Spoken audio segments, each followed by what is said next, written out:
Welcome to 5 and 5 from the one-stop co-op shop, where I discuss 5 key elements of a game in about 5 minutes. I'm Michael Kelly, and today I'm looking at The Great Wall from Awakened Realms. And a quick disclaimer that I was sent a review copy of this one. And more specifically, I'm going to be talking about the co-op and solo mode for The Great Wall. I'll talk a bit about competitive in my final thoughts, but that's my focus.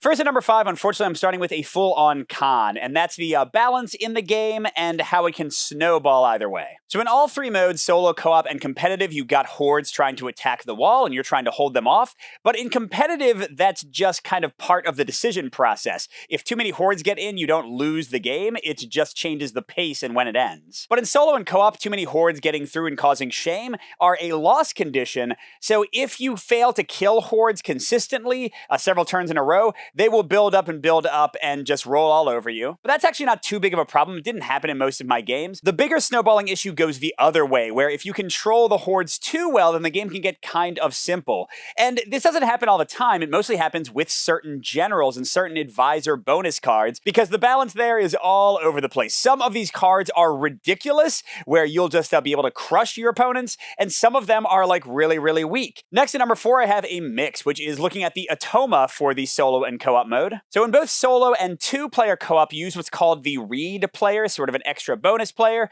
and they're pretty straightforward, pretty quick to run. And then for solo, you also have more of a real opponent who you're actually competing against victory points for.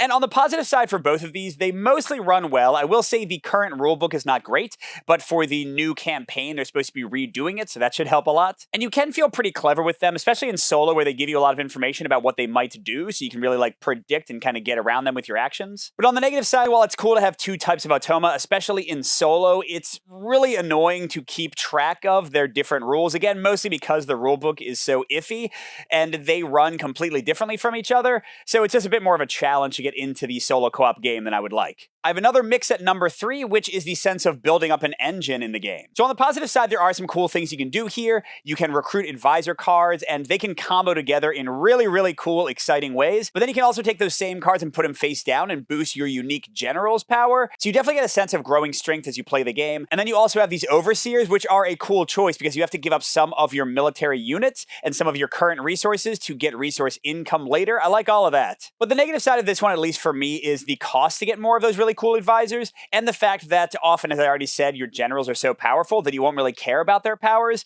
So in the majority of my games, I might be able to afford maybe 1 or 2 extra advisors, which severely limits the awesome combos I talked about. But finally, we get to a full-on pro at number 2, which is the combat in the game. And I want to be very clear here, this is not a tactical game. This is not like you're moving miniatures around on a board, battling people. Instead, it's all tied heavily into the worker placement. You recruit units at one of the action spots, and you basically put them right on these enemy cards, covering up spots. And those spaces give you rewards, either resources or honor, so that's already an interesting choice. And you only have 3 types of units for each player, but they do have nice differences. Looking at it from a worker placement standpoint instead of a tactical combat miniature game standpoint, I think this is a really cool addition and gives the game a lot of its theme and kind of its visceral enjoyment. And when those hordes are getting tough in solo and co-op, the tension of the game builds a lot from this combat. But finally, I'm going to end with a mix for number 1, although I will say for competitive play, this is a full-on pro, and that is the core worker placement system in the game. So to explain briefly, each player plays a card each round,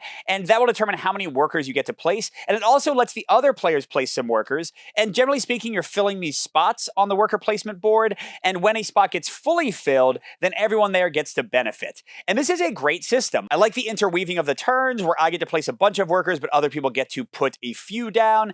I like the kind of push and pull of filling up these spaces. Some of them will penalize you if you're the only one there. But the negative side of this, the reason it's a mix instead of a pro for solo co-op, is that it's not nearly as interesting with those types of play.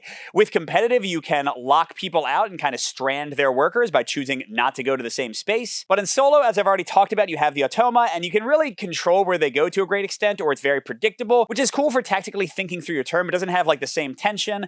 And for co-op, it's even weaker. I mean, it's okay to talk amongst the players, and it's better at 3+ player count, where you don't have the Automa kind of mucking with the numbers a little bit, but it's still just not as interesting as the competitive play. So overall, I can recommend The Great Wall if you like worker placement games, if you like Euros with some theme, with some combat elements, and especially if you think you're going to play it it competitive as well as solo co-op. If you can get that full value out of the game and play it in competitive where I think it shines the most, heck yes, this one is a great offering. But on the other hand, I might avoid this one if you don't like worker placement, if you don't like Euros. Despite the theme and the combat, it still is very much in that camp. And I also would use caution if you're going to buy it just for solo co-op, because like I said, I think that's the weakest way to play the game.